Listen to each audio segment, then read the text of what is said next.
I'm sure you've all heard of this guy, right? If not, this man is Al Gore, the main advocate of climate change in the US. He has some radical ideas on global warming, which ended up getting some people pretty riled up, including Lord Christopher Monckton, the third Viscount of Brenchley, who said that those who are threatening to shut down economies, bankrupt nations, and deepen the problems of the third world in the name of global warming should be indicted, prosecuted, and imprisoned for a very long time. But why would Mr. Gore need to take advantage of the little people? What would he stand to gain? Well, let's take a look at his net value, shall we?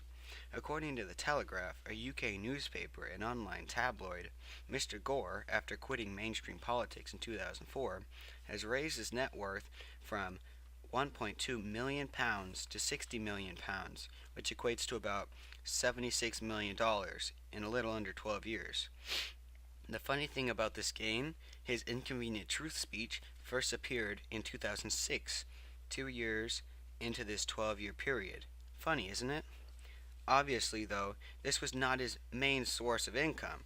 Working for Apple, he made $30 million in his 10 years at Apple, meaning that he has 46,200,000 from an unknown source. Where is that source? His inconvenient truth speeches. According to CBS News, he makes $175,000 per 2 hour speech, which he gave many times over the 12-year period of its life. Mr. Gore's ideas in An Inconvenient Truth are 1. That climate change exists, that climate 2. That climate change is affected by human actions, and 3. That global warming is actually a problem. We will attempt to debunk each of these individually. First, climate change exists. Mr. Gore uses charts and data showing natural climate change over the past billion or so years. Cool. But where his ideas Gone above 300 parts per million, here is where CO2 is now. Way above where it's ever been as far back as this record will measure. Now, if you'll bear with me, I want to really emphasize this point. The crew here has tried to teach me how to use this contraption here, so if I don't kill myself, I'll...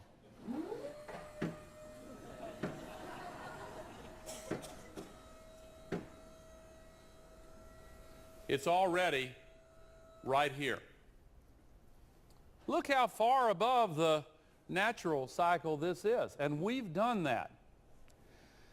But ladies and gentlemen, in the next 50 years, really in less than 50 years, it's going to continue to go up. When some of these children who are here are my age, here's what it's going to be in less than 50 years.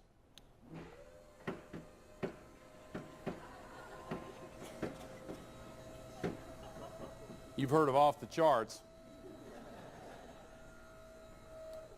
Within less than 50 years, it'll get radical is here.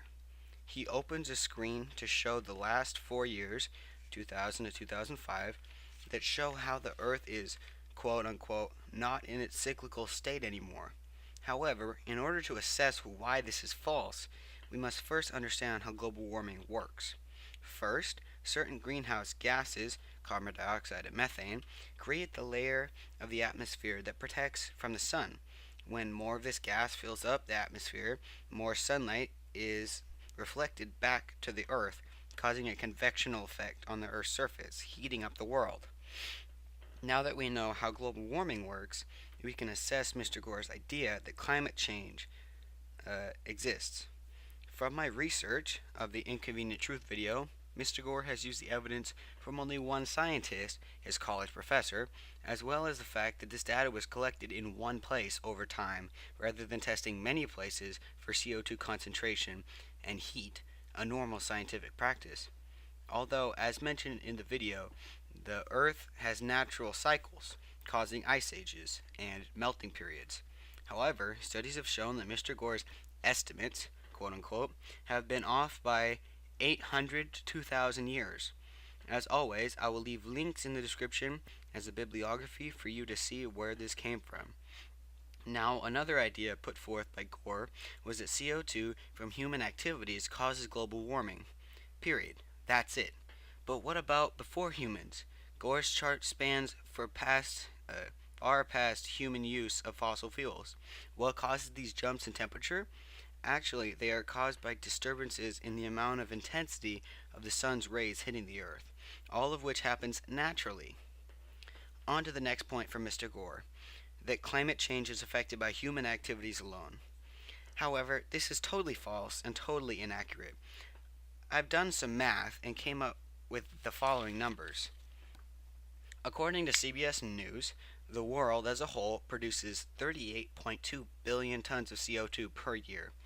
According to NC State University, trees suck up around 48 pounds of CO2 annually. When multiplied by the 3 trillion trees on the planet, according to Scientific American, you get the trees soak up 1.44 times 10 to the 14th tons of CO2 every year, or 144 quadrillion pounds annually. So if humans are the main cause of global warming, then how can the 30% of CO2 consumers, the trees, soak up more than enough CO2 than humans can produce? The answer: they can and continue to soak up increasingly more CO2. This blows Mr. Gore's ideas totally out of the water.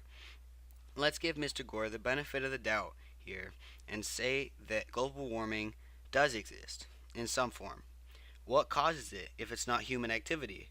What argument then can a man like Mr. Gore have for human change? The answer is he can't. Now on to Mr. Gore's third idea, that global warming is actually a problem. First, I would like to address Mr. Gore's use of the following polar bear analogy to explain global warming's harmful properties. Mr. Gore uses this cute little animation to, quote unquote, prove that polar bears are dying due to lack of packed ice. However, the paper Mr. Gore used to explain this evidence uses totally hypothetical figures to show the rates of death by polar bears. The paper reads that, quote, 51 polar bears were alive. 4 polar bear carcasses were seen floating in open water and had presumably drowned, end quote. However, what Mr. Gore and the paper both fail to explain is that there had been a recent and terrible storm. The author of this paper, when he was on trial for skewing evidence in this paper, said that the storm had no effect or could have no effect on the amount of dead polar bears, and that it wasn't relatable.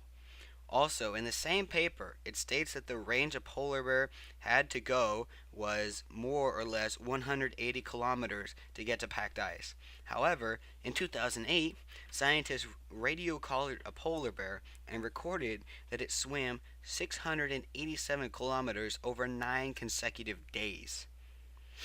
Now that we have debunked the quote-unquote truth that Al Gore believes in and so strongly advocates for, I hope you have learned something from this. And if you did, please hit those like and subscribe buttons for more anti-SJW stuff.